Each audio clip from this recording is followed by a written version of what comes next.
യോഹന്നാൻ എഴുതിയ സുവിശേഷം 4-ാം അധ്യായം 24-ാമത്തെ വാക്യം. ദൈവം ആത്മാവാകുന്നു. ദൈവം ആത്മാവാകുന്നു. അവനെ നമസ്കരിക്കുന്നവർ ആത്മാവിലും സത്യത്തിലും നമസ്കരിക്കണം. ആമേൻ. ദൈവം ആരാണ്? ആത്മാവാകുന്നു. നമ്മുടെ ദൈവം എന്തല്ല? ഒരു വിഗ്രഹമല്ല. നമ്മുടെ ദൈവം കല്ലല്ല, കട്ടയല്ല, ചുണ്ണാമ്പല്ല, പ്ലാസ്റ്റർ ഓഫ് പാരീസ് അല്ല, മനുഷ്യന്റെ കരവിരുതാകുന്ന ഒന്നുമല്ല. പാമ്പല്ല, പട്ടിയല്ല, മയിലല്ല, ആനയല്ല, കുരങ്ങല്ല. നമ്മുടെ ദൈവം ആത്മാവാകുന്ന ദൈവമാണ്. ആ ആത്മാവാകുന്ന ദൈവത്തിന്റെ സദൃശ്യത്തിലാണ് മനുഷ്യനെ സൃഷ്ടിച്ചിരിക്കുന്നത്. തന്റെ സ്വരൂപത്തിലും സദൃശ്യത്തിലുമാണ് നമ്മൾ ആയിരിക്കുന്നത്. അപ്പോൾ നമ്മൾ എങ്ങനെ ഇരിക്കുന്നു? അതുപോലാണ് ആരിയിരിക്കുന്നത്? ദൈവം. Price the Lord. യേശു പറയുകയാണ്, വായിക്കും, ദൈവം ആത്മാവാകുന്നു. അവനെ നമസ്കരിക്കുന്നവർ ആത്മാവിലും സത്യത്തിലും നമസ്കരിക്കണം. ആമേൻ. ആത്മാവിലും സത്യത്തിലും നമസ്കരിക്കണം. ആത്മാവിലും സത്യത്തിലും നമസ്കരിക്കുന്നത് എങ്ങനെയാണ്? കണ്ണ് തുറന്നിരുന്നല്ല, കണ്ണടച്ച് അവനെ നമ്മൾ എന്ത് ചെയ്യും? ആരാധിക്കും. കണ്ണടയ്ക്കുമ്പോൾ നമ്മൾ പിന്നെ കണ്ണ് തുറക്കണം. എന്ത് ചെയ്യണം? കണ്ണടച്ചാൽ ഉറങ്ങുകയല്ല, കുറുക്കം വലിക്കുകയല്ല. ചിലരെന്താണ്, കണ്ണടച്ചാൽ പോക്ക, പിന്നെ ഉറങ്ങി ചിലപ്പോ പുറന്നോട്ട് ചാരി കസരയില്ല, ചൂളങ്ങാനാണെങ്കിൽ പുറന്നോട്ട് വീണ് കഴുത്തൊടിക്കും. അതുകൊണ്ട് ആമേ സ്തോത്രം. ഇത് എന്താകുന്നു? ആത്മാവാകുന്നു. നമ്മൾ കണ്ണടയ്ക്കുമ്പോൾ നമ്മുടെ ഉള്ളിലെ ആത്മമനുഷ്യന്റെ കണ്ണ് തുറന്ന് ആത്മാവാകുന്ന ദൈവത്തെ നാം ദർശിച്ച് ആരാധിക്കണം.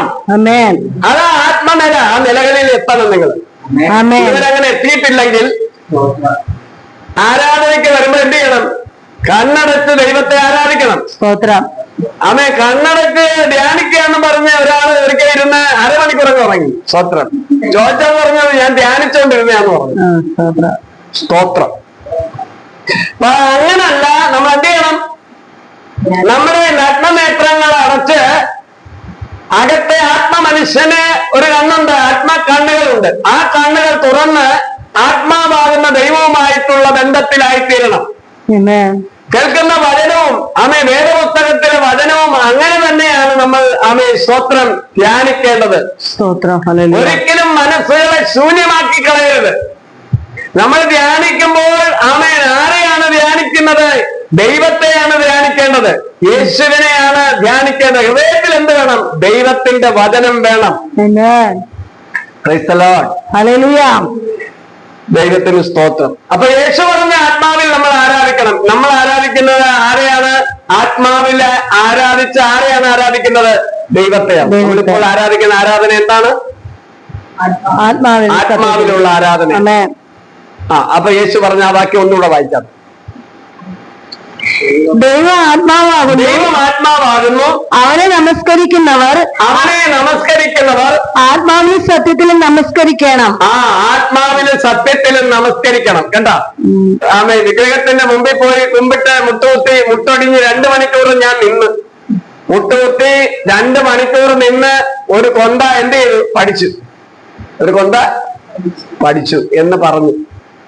അതുകൊണ്ട് ഒരു ഫലവുമില്ല. നീ ആ സമയം ആത്മാവിൽ ദൈവത്തെ എന്ത് ചെയ്യുക? ആരാധിക്കുക. അത്രയും നേരം സ്തോത്രം പറഞ്ഞാൽ മതി. ആ കൊന്ത പഠിക്കുന്ന ആ മണിയില് മൊത്തം എന്താ? സ്തോത്രം. അമ്മാവിയമ്മ ഭയങ്കര മറിയതൊക്കെ വന്നു കയറി മരുമോള് അവളെ വിഗ്രഹങ്ങളുടെ ഒന്നും അടുക്കൽ പോകുന്ന ഒരു വ്യക്തിയല്ല. അവൾക്കൊരു രക്ഷയുടെ വെളിച്ചം കിട്ടിയിട്ടുണ്ട്. അമ്മാവിയമ്മ പറഞ്ഞു കൊന്ത പഠിക്കടി എന്ന് പറഞ്ഞു. അപ്പൊ കുഞ്ഞുണ്ട്. അപ്പൊ സ്തോത്രം ഇവള് പറഞ്ഞു ഞാൻ അകത്തിരുന്ന് പഠിച്ചോളാന്ന് പറഞ്ഞു. അപ്പൊ അമ്മാവിയമ്മ പഠിക്കുമ്പോ ഇവള് എന്ത് ചെയ്യും? ഇങ്ങനെ കൊന്തമെടുത്ത് ഇങ്ങനെ കാണിക്കും. അവളെന്ത് ചെയ്യുക? സ്തോത്രം ചെയ്യുക. ഓരോ മണിക്ക് എന്ത് പറയും? സ്തോത്രം പറഞ്ഞ് അങ്ങനെ അവസാനം അത് കണ്ടുപിടിച്ചു. സ്തോത്രം. അവള് പറഞ്ഞു ഞാനിത് ഈ വ്യർത്ഥമായത് പറയത്തില്ല, ഞാൻ എന്റെ കർത്താവിനെ സ്തുതിക്കും. അവസാനം 2 വർഷം കഴിഞ്ഞ് അമ്മാവിയമ്മയും രക്ഷയിലേക്ക് വരുവാൻ ഇടയായി തീർന്നു. ആ മരുമകളുടെ നിശ്ചയദാർഢ്യമാണ്. കുറെ വിഷയങ്ങൾ ഉണ്ടായെങ്കിലും നിശ്ചയദാർഢ്യം എന്തുണ്ടായി?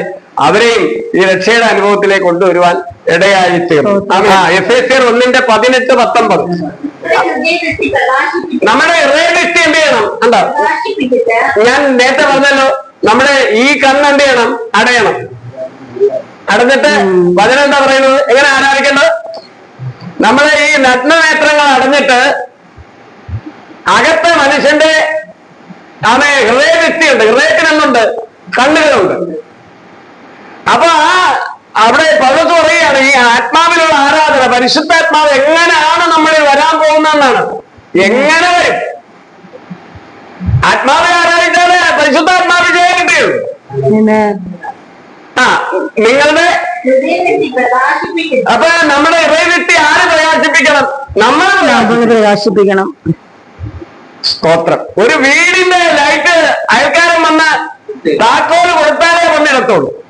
അല്ലെ നമ്മൾ വീട്ടിൽ പാർക്ക് ചെയ്യുകയാണെങ്കിൽ എന്ത് ചെയ്യണം? നമ്മളാണ് ആ ലൈറ്റ് ഇടേണ്ടത്. നിന്റെ ശരീരത്തിലെ അകത്ത് പാർക്കുന്ന ആത്മമനുഷ്യന്റെ കണ്ണ്, ആ ലൈറ്റ് തെളിക്കുന്നത് ആരാ? നീയാണ്. ആ സ്വിച്ച് നീ ഇടണം. ആരാധിക്കുവാൻ, പ്രാർത്ഥിക്കുവാൻ വരുമ്പോ എന്ത് ചെയ്യണം? ആത്മമനുഷ്യന്റെ ഹൃദയവ്യക്തിയുടെ സ്വിച്ച് ഇടണം. അപ്പോൾ അത് കത്തും, പ്രകാശിക്കും. അത് പ്രകാശിക്കുമ്പോൾ നിന്റെ ശരീരത്തിലെ കണ്ണുണ്ടല്ലോ അടഞ്ഞു പോകും, തന്നെ അടഞ്ഞു പോകും.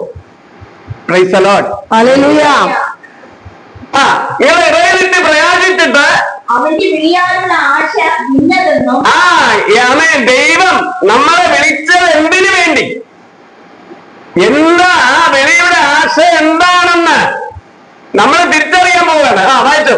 വിശുദ്ധന്മാരിൽ അവന്റെ അവകാശത്തിന്റെ മഹിമദാനം. വിളിച്ചിരിക്കുന്നത് എന്തിനു വേണ്ടിയാ? വിശുദ്ധന്മാർക്ക് എന്തുണ്ട്? സ്വർഗത്തിൽ അവകാശമുണ്ട് ദൈവത്തിൽ നിന്ന്. അത് നമ്മൾ പ്രാപിക്കണം. അതിനു വേണ്ടിയാ വിളിക്കുന്നത്. സ്വർഗത്തിൽ എന്തുണ്ട്? എന്തെല്ലാമാണ് ഉണ്ടാക്കി വെച്ചിരിക്കുന്നത്. അവിടുത്തെ റോഡ് എങ്ങനെയുള്ള റോഡാണ്? സ്വർണ്ണ തെരുവീതിയാണ്. എന്റെ ദൈവമേ, നമ്മളെ ആള് മാറത്തില്ലേ? കർത്താവിന്റെ വരവെങ്കിൽ നമ്മുടെ ശരീരത്തിന്റെ തന്നെ വ്യത്യാസം വരത്തില്ലേ? പൗലോസ് അതിനെ കുറിച്ച് പറയുന്നുണ്ട്. സ്വർഗീയ ശരീരങ്ങളും ഉണ്ട്, പാപ ശരീരങ്ങളും ഉണ്ട്.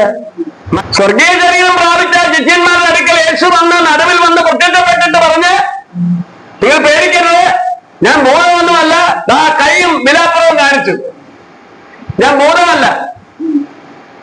നിങ്ങൾ എന്നെ തൊട്ടു നോക്കൂ, എനിക്കൊരു ശരീരമുണ്ട്, എനിക്ക് ഒരു ശരീരമുണ്ട്. നല്ല മഹത്വമുള്ള സ്വർഗീയ ശരീരമാണ് യേശു. അതുമായിട്ടാണ് ശിഷ്യന്മാരുടെ നടുവിൽ വന്നത്. ആ ശരീരമാണ് വിശ്വസിക്കുന്ന നാം പ്രാപിക്കാൻ പോകുന്നത്. സ്വർഗീയ ശരീരമുണ്ട്. പൗലോസ് പറയാണ്, സ്വർഗീയ ശരീരമുണ്ട്, നമ്മളിപ്പോ ഏത് ശരീരത്തിലാ? 18. ഹലോ, നമ്മളിപ്പോ ഏത് ശരീരത്തിലായിരിക്കുന്നത്? പറഞ്ഞിട്ട് ഭൗമിക ശരീരം. ഈ ശരീരം അങ്ങോട്ട് എടുക്കുവോ? ഇല്ല. ഈ ശരീരം ആർക്കുന്നുണ്ട്? ഒന്നിനും കൊള്ളാത്ത, നടുവേദന എടുക്കുന്ന, കാലുമുട്ട് വേദന എടുക്കുന്ന, എപ്പോഴും രോഗാതുരമായി തീർന്ന ഈ ശരീരം. സ്തോത്രം. ഈ ശരീരം അങ്ങോട്ട് വേണ്ട. പകരം രോഗമില്ലാത്ത, സ്തോത്രം, രോഗം അടുക്കാത്ത, രോഗമില്ലാത്ത ഒരു നല്ല മഹത്വ ശരീരം ആര് വരും? ആമേൻ. കർത്താവ് നമുക്ക് തരും. അത് അവകാശം നമ്മൾ എന്ത് ചെയ്യണം? പ്രാപിക്കണം. അത് പ്രാപിക്കണമെങ്കിൽ എന്തിനെ പ്രാപിക്കണം? ദൈവത്തിന്റെ പരിശുദ്ധാത്മാവിനെ നീ പ്രാപിക്കണം. പരിശുദ്ധാത്മാഭിഷേകം നീ പ്രാപിക്കണം. പരിശുദ്ധാത്മാഭിഷേകം പ്രാപിക്കുന്നില്ലെങ്കിൽ ആ സ്ഥലത്തെത്താൻ നിനക്ക് കഴിയത്തില്ല. അപ്പസ്തോല പ്രവൃത്തി 5-ാം അധ്യായം 32-ാമത്തെ വാക്യം. അപ്പസ്തോല പ്രവൃത്തി 5-ാം അധ്യായം 32-ാമത്തെ വാക്യം. ഈ വസ്തുതയ്ക്ക് ഞങ്ങളും ദൈവം തന്നെ അനുസരിക്കുന്നവർക്ക് നൽകിയ പരിശുദ്ധാത്മാവ്. ഈ വസ്തുതയ്ക്ക് ഞങ്ങളും ദൈവം തന്നെ അനുസരിക്കുന്നവർക്ക് നൽകുന്ന പരിശുദ്ധാത്മാവ്. അപ്പൊ പരിശുദ്ധാത്മാവ് ലഭിക്കുന്ന ആർക്കാണ്? അനുസരിക്കുന്നവർക്ക്. ആർക്കാ? അനുസരിക്കുന്നവർക്ക്. ആരെ അനുസരിക്കുന്നവർക്ക്? ദൈവത്തെ അനുസരിക്കും. ദൈവത്തെ അനുസരിക്കുന്നവർ എല്ലാരെയും അനുസരിക്കും. അനാവശ്യമായവൻ അനുസരിക്കത്തില്ല. പരിശുദ്ധാത്മാവ് ആർക്കാ ലഭിക്കുന്നത്? അനുസരിക്കുന്നവർക്ക് നൽകുകയാണ് ദൈവം. ഹല്ലേലൂയ. അപ്പൊ നമ്മൾ ദൈവത്തെ അനുസരിച്ച് ദൈവത്തെ ആത്മാവിൽ ആരാധിച്ചാൽ പരിശുദ്ധാത്മാവിന്റെ അഭിഷേകം ഉണ്ട്. അന്യഭാഷ അടയാളം പരിശുദ്ധാത്മാവ് ലഭിച്ചു എന്നുള്ളതിന്റെ തെളിവാണ് അന്യഭാഷ പറയും. ആമേൻ. അന്യഭാഷയിൽ ദൈവത്തെ മഹത്വപ്പെടുത്തണം.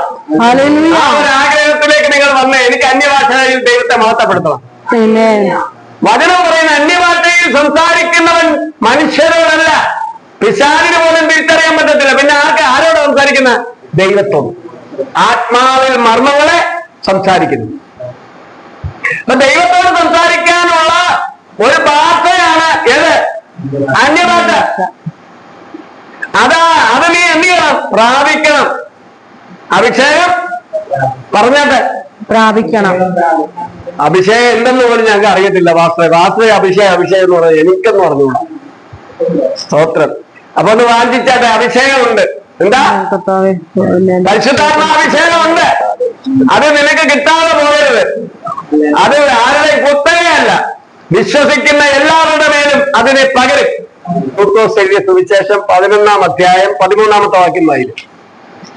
ലൂക്കോസ് എഴുതിയ സുവിശേഷം 11-ാം അധ്യായം 13-ാമത്തെ വാക്യം വായിക്കും. ഇങ്ങനെ ദോഷികളായ നിങ്ങൾ നിങ്ങളുടെ മക്കൾക്ക് നല്ല ദാനങ്ങളെ കൊടുപ്പാൻ അറിയുന്നു എങ്കിൽ സ്വർഗസ്നായ പിതാവ് തന്നോട് യാചിക്കുന്നവർക്ക് പരിശുദ്ധാത്മാവിനെ എത്ര അധികം കൊടുക്കും. അതിന് മുൻപ് കർത്താവ് ചോദിക്കുന്നുണ്ട്, നിങ്ങളുടെ അപ്പം ചോദിച്ചാൽ കല്ല് കൊടുക്കുമോ എന്നൊക്കെ ചോദിക്കുന്നുണ്ട്. മുട്ട ചോദിച്ചാൽ തേളിനെ കൊടുക്കുമോ എന്നൊക്കെ ചോദിക്കുന്നുണ്ട്. അപ്പൊ നമ്മുടെ മക്കൾക്ക് നല്ല ഡ്രസ്സ് ഇടണം, നല്ല വണ്ടിയിൽ പോണം, നല്ല ബന്ധം വേണം, നല്ല ഫേഷൻ ചെയ്ത് നടക്കണം, നല്ല കുട്ടപ്പനായിട്ട് നടക്കണം എന്നൊക്കെ നമ്മൾ വിചാരിക്കുന്നെങ്കിൽ നീ ആരാ? രക്ഷിക്കപ്പെട്ട സ്നാനപ്പെട്ട പൈതൽ നീ ആരാ? നീ ദൈവത്തിന്റെ മകനാ, മകളാ. സ്വർഗത്തിലെ അപ്പനാണ് ഈ കാര്യം സംസാരിക്കുന്നത്. എന്ത്? ദോഷികളായ നമ്മൾ ആരാ? ദോഷികൾ. വലിയ പ്രൗഢിയിലൊക്കെ ആൾക്കാർ നടക്കും. BMW കാറ്, വലിയ പ്രൗഢി, വെള്ള ഉടുപ്പ് എല്ലാം നടക്കും. പക്ഷേ ദൈവദൃഷ്ടിയിൽ ഇവനാരാ? ദോഷികളാ. ഞാനും നിങ്ങളും ദോഷികളാ. വലിയ പവറിലൊക്കെ കോട്ടും ടൈയൊക്കെ ഇട്ട് നിന്ന് വേദിയിൽ നിന്നൊക്കെ വചനം പോയില്ലേ, എല്ലാരും ദോഷികളാ. സ്തോത്രം. അങ്ങനെ ദോഷികളായ നിങ്ങൾ നിങ്ങളുടെ മക്കൾക്ക് നല്ല ദാനങ്ങളെ കൊടുക്കാൻ ഇച്ഛിക്കുന്നെങ്കിൽ സ്വർഗസ്ഥനായ പിതാവ് യേശു പറയുക, എന്റെ പിതാവ് നിങ്ങൾക്ക് എത്ര അധികം പരിശുദ്ധാത്മാവിനെ നൽകും. അപ്പൊ പരിശുദ്ധാത്മാവിനെ ആര് തരും? പിതാവായ ദൈവം യേശുക്രിസ്തു മുഖാന്തരം നമുക്ക് തരും. അത് പിടിച്ചു വാങ്ങണം. അത് പിടിച്ച് കർത്താവ് പറഞ്ഞല്ലോ, ബലാത്കാരികൾ സ്വർഗരാജ്യത്തെ ഇതിന് ബലാത്കാരം. എനിക്ക് ഒരു ഫ്ലാറ്റ് തിരുവനന്തപുരത്ത് തന്നേ പറ്റത്തോളം കർത്താവ് എന്നും പറഞ്ഞ അതല്ല ബലാത്കാരം. ഈ പരിശുദ്ധാത്മാവ് വേണമെന്ന് പറയണം.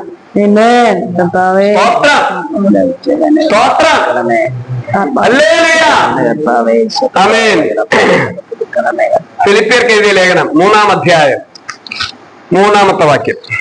ദൈവത്തിന്റെ ആത്മാവ് കൊണ്ട് ആരാധിക്കുകയും ക്രിസ്തുയേശുവിൽ പ്രശംസിക്കുകയും ജഡത്തിൽ ആശ്രയിക്കാതിരിക്കുകയും ചെയ്യുന്ന നാം തന്നെ. പക്ഷേ എനിക്ക് ജഡത്തിലും നമ്മളെ ദൈവത്തിന്റെ ആത്മാവ് കൊണ്ട് എന്ത് ചെയ്യണം? പരിശുദ്ധാത്മാഭിഷേകം പ്രാപിച്ചിട്ട് ദൈവത്തെ ഒന്ന് ആരാധിക്കുക. പരിശുദ്ധാത്മാഭിഷേകം പ്രാപിക്കാതെ ആരാധിക്കുന്നതും പരിശുദ്ധാത്മാഭിഷേകം പ്രാപിച്ച് ആരാധിക്കുന്നതും തമ്മിൽ വ്യത്യാസമുണ്ട്. പരിശുദ്ധാത്മാഭിഷേകം ഉള്ള അന്യഭാഷ പറയുന്ന ഒരു ദൈവ വൈദ്യന്റെ ആരാധനയും അതില്ലാതെ ഇരുന്ന് ആരാധിക്കുന്ന ഒരു വ്യക്തിയുടെ ആരാധനയും തമ്മിൽ വ്യത്യാസമുണ്ട്. സ്തോത്രം. പൗലോസ് പറയണം, നാം ആത്മാവിൽ ആരാധിക്കുന്നവരാണ്. നമ്മൾ ആത്മാവില് ആരാധിക്കണം. 1 കൊരിന്ത്യർക്ക് എഴുതിയ ലേഖനം 12-ാം അധ്യായം 8-ാം വാക്യം. നിങ്ങൾ ബാക്കിയുള്ളവർ എടുക്കാൻ ശ്രമിക്കണം. ശ്രമിച്ചാൽ പഠിക്കും. മറ്റൊരുത്തിന് അതേ ആത്മാവിനാൽ പരിജ്ഞാനത്തിന്റെ വചനവും നൽകപ്പെടുന്നു. ആമേൻ. ഇത് ആമേൻ പരിശുദ്ധാത്മാവിനെ ലഭിക്കുമ്പോൾ നമുക്ക് കൃപാവരങ്ങളും തരും ദൈവം. പരിശുദ്ധാത്മാഭിഷേകം ലഭിക്കുമ്പോൾ ആ കൂട്ടത്തിൽ എന്തുകൊണ്ട് ലഭിക്കും? കൃപാവരങ്ങൾ ലഭിക്കും ചിലർക്ക്. സ്തോത്രം. ഒന്നും രണ്ടും വരയല്ല, ഒത്തിരി വരകളുണ്ട്. അപ്പൊ അതിനെ കുറിച്ചാ പറയുന്നത്. അപ്പൊ അതൊന്നും വേണ്ടേ? വേണം വേണം കർത്താവേ, എനിക്ക് വേണം ഇഷ്ടപ്പെട്ട. എന്തൊക്കെ കിട്ടുമെന്നാ പറയുന്നത്? പരിജ്ഞാനത്തിന്റെ വചനവും നൽകപ്പെടുന്നു. ആദ്യം ഒരു വായി. ഒരുത്തിന് ആത്മാവിനാൽ ജ്ഞാനത്തിന്റെ ഈ ദൈവത്തിന്റെ പരിശുദ്ധാത്മാഭിഷേകം പ്രാപിച്ചാൽ നിനക്ക് ജ്ഞാനത്തിന്റെ വചനം തരും. മറ്റൊരുത്തിന് അതേ ആത്മാവിനാൽ ഈ നീ പ്രാപിച്ചിരിക്കുന്ന അതേ ആത്മാവ് വേറെ തന്നെ അടുത്തിരിപ്പുണ്ടെങ്കിൽ അവനെന്ത് കിട്ടും? പരിജ്ഞാനത്തിന്റെ വചനം കിട്ടും. അപ്പൊ ഒരുത്തർ ജ്ഞാനത്തിന്റെ വചനം, തൊട്ടടുത്തിരിക്കുന്ന പരിജ്ഞാനത്തിന്റെ വചനം. അപ്പൊ ഞാൻ ചോദിക്കട്ടെ, ഒരു ഭാര്യയും ഭർത്താവും രണ്ടുപേരും അഭിഷേകം പ്രാപിച്ചു. ഭാര്യയ്ക്ക് ജ്ഞാനവും കിട്ടി, ഭർത്താവിന് പരിജ്ഞാനവും കിട്ടി. അവരെങ്ങനെ ഇരിക്കും? സൂപ്പറായിരിക്കും. അവരെ തോൽപ്പിക്കാൻ ഒരു ശക്തിക്കും കഴിയത്തില്ല. സ്തോത്രം സ്തോത്രം. ഹല്ലേലൂയ ഹല്ലേലൂയ സ്തോത്രം.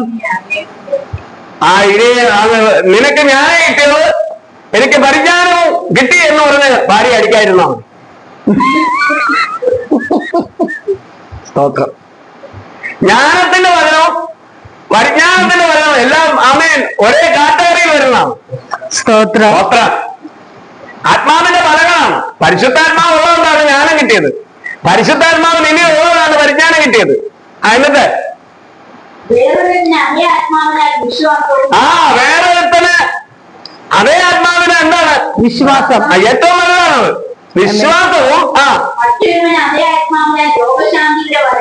മറ്റൊരുത്തരുന്നുണ്ട് രോഗശാന്തി വരെ. ഈ അഭിഷേകം പ്രാപിക്കുമ്പോൾ എന്ത് കിട്ടും? ദൈവം പകരുന്നത്. നീ പ്രാർത്ഥിക്കുമ്പോൾ തൊട്ടടുത്തിരിക്കുന്ന എന്റെ കൂട്ട് സഹോദരി സൗഖ്യം പ്രാപിക്കും. കിടക്കുകയാണ്, നീ എന്ന് തൊട്ട് പ്രാർത്ഥിക്കുമ്പോൾ അവൻ സൗഖ്യം പ്രാപിക്കും. അതാ ഈ അഭിഷേകത്തിന്റെ പ്രത്യേകത. വായിച്ചോ. മറ്റൊരുത്തർ എന്ത് ചെയ്യും? വീര്യപ്രവൃത്തി ചെയ്യും. സ്തോത്രം. തളർന്നു കിടക്കുന്നവൻ അവൻ ചെന്ന് പ്രാർത്ഥിക്കുമ്പോ വീര്യപ്രവൃത്തി ഉള്ളവൻ എന്ത് ചെയ്യും? തളർന്നു കിടക്കുന്നവൻ എഴുന്നേൽക്കും. മറ്റൊരുത്തന് ആത്മാക്കളെ വിവേചിക്കാൻ പറ്റും. ആമേ സ്തോത്രം. അങ്ങനെ നിരവധി കൃപകളും വരങ്ങളും പരിശുദ്ധാത്മാവിന്റെ പക്കൽ ഉണ്ട്. അതുകൊണ്ട് പ്രിയമുള്ളവരെ, നിങ്ങൾ എന്ത് പ്രാപിക്കണം? പരിശുദ്ധാത്മാവിന്റെ അഭിഷേകത്തിന് വേണ്ടി ദാഹിക്കണം. Praise the Lord. ഹല്ലേലൂയ ഹല്ലേലൂയ. പരിശുദ്ധാത്മ ശക്തി നമ്മിൽ വ്യാപരിച്ചാൽ എന്ത് വരും? സൗഖ്യം ഉണ്ടാകും. സൗഖ്യം. സൗഖ്യം.